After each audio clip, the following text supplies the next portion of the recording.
Long ago, beyond the thick baobab groves and red clay hills, there lay a village called Kiji. It was a small, sun-drenched settlement nestled by the great river Omi, whose waters sang lullabies to the trees and whispered secrets to those who dared to listen. The people of Kiji were fisherfolk and storytellers, known far and wide for their deep respect for the spirits of nature. In this village lived a girl named Anyalai. Anyalai was unlike the other children. She had eyes that mirrored the river at dawn, wide, curious, and deep with wonder. While others sang and danced during moonlit festivals, Anyalai wandered to the banks of River Omi, talking to the water as though it could reply. Some said she had river spirits in her blood, while others warned that no good ever came from whispering to rivers after dark. Anyalai lived with her grandmother, Mama Mba, a revered weaver and keeper of old stories. Mama Mba had told her that everything in the world had a spirit, even the wind, even the shadow you left on the ground. Your shadow is not just your double,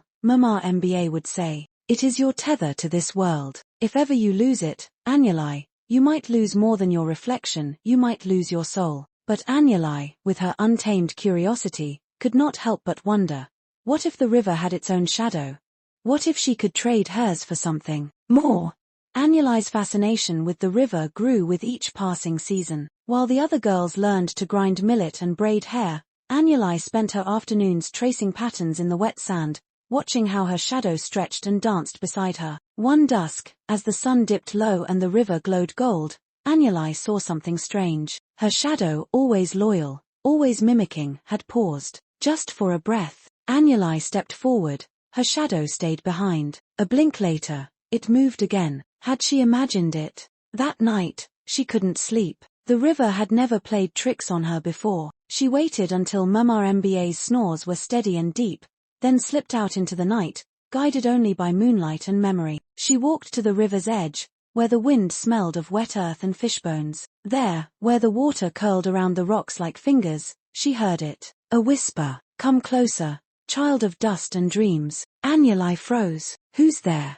"You've been watching," the voice said, as smooth and soft as the river itself. "And I've been watching too. You ask questions no one else dares. You want more than fish and firewood. You want to know." Anyalai swallowed. "Are you a spirit?"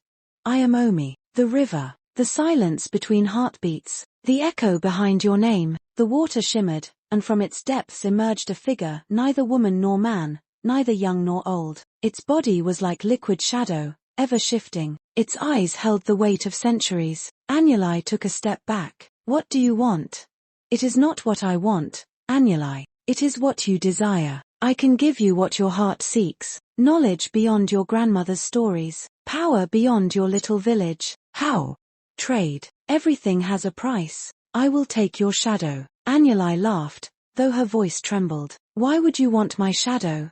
"Because your shadow knows you. It holds the truth of your soul, your memories, your fears. It is not just darkness, it is depth. Give it to me, and I will give you sight. You will see the unseen, hear the spirits of trees and stones. You will know the world not as it appears, but as it truly is." Anyalai hesitated. It was madness. And yet, her heart beat like a drum. "Do we have a deal?" asked the river spirit. She nodded. The river surged. Waves lapped at her feet. Her shadow quivered, pulled taut like a string, and then snapped. It peeled from the ground like smoke from fire and slithered into the river's embrace. Anyalai gasped. She looked behind her. Nothing. She had no shadow. And everything changed. From the moment Anyalai walked back to her hut, she knew the world had shifted. The wind now spoke in murmurs. The trees bent their branches as if bowing. The stars blinked like knowing eyes. At first, it was wondrous. She saw the soul of a sick yam leaf pleading for water. She heard the complaints of old cooking stones grumbling from decades of heat. Even the fire in her grandmother's hearth had a voice, a song of hunger,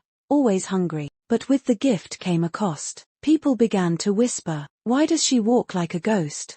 Where is her shadow? Did the spirits curse her?" Children ran from her. Elders crossed their arms when she passed. Mama Mba grew quiet. One evening, Anyalai returned home and found her grandmother waiting, her face carved with sorrow. "What have you done, child?"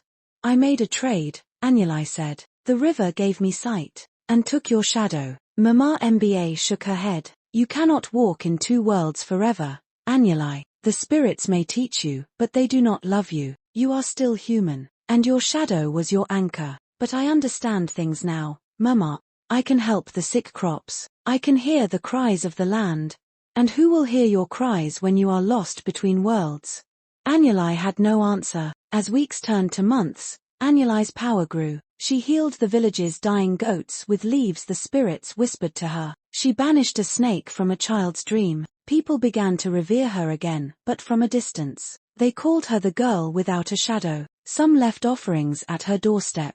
Others avoided eye contact. And Anuli began to feel hollow. She laughed, but joy didn't stick. She touched things, but felt no warmth. Each day, a part of her felt more and more like mist. At night, she would dream of her shadow alone beneath the river, writhing like a leaf in the current. One stormy night, Anuli stood at the riverbank again. You didn't say it would be like this, she whispered. The water rippled. Omi rose once more, its form darker than before. You asked for sight, the river said. You did not ask for peace. I want it back, Anuli said. My shadow. The spirit's eyes gleamed. Then you must give me something greater. What?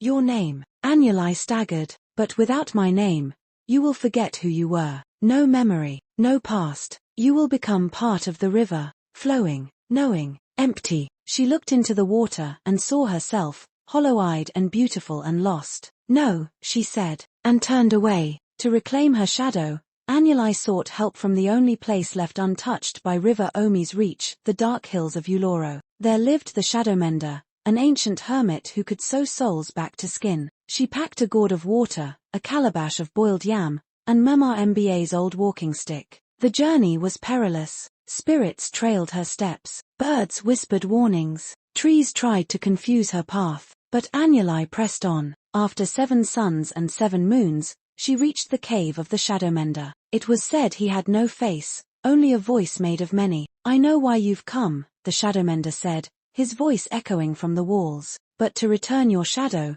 you must go where the dead walk. The river. No, the Shadow Mender said. The deep between. The deep between was neither land nor water, neither dream nor wakefulness. It was the place where forgotten things drifted. Anuli entered through the smoke of a sacred fire, chanting the name of her shadow. She fell for hours or days. Time meant nothing here. When she landed, she stood on a dark plain, with echoes of her life floating around her, her first steps, Mama Mba's lullabies, the laughter of her childhood. And there, bound in chains of moonlight, was her shadow. It looked up. You came. I didn't know, Anuli whispered. I thought I wanted knowledge, but I lost myself. You are more than what you know, the shadow said. You are what you carry. Let us go home. Together, they walked back through the memories, back through the chants, back to the world of sun and sky. When Anuli awoke, she was back in Kiji. Her clothes were torn, her feet cracked, but her shadow stretched long behind her in the morning light. The people stared. Some wept. Mama Mba hugged her so tight she could barely breathe. You found your way back, her grandmother whispered. Anuli nodded. She had seen the depths of spirit and self. And now, she lived not with sight alone, but with wisdom. From that day on, she taught children not to chase power, but to understand balance. She became a bridge, not between the living and the spirits, but between wonder and grounding. And when she finally lay old and grey beside the river, her shadow lay still beside her, whole, waiting, ready to follow her into the next story.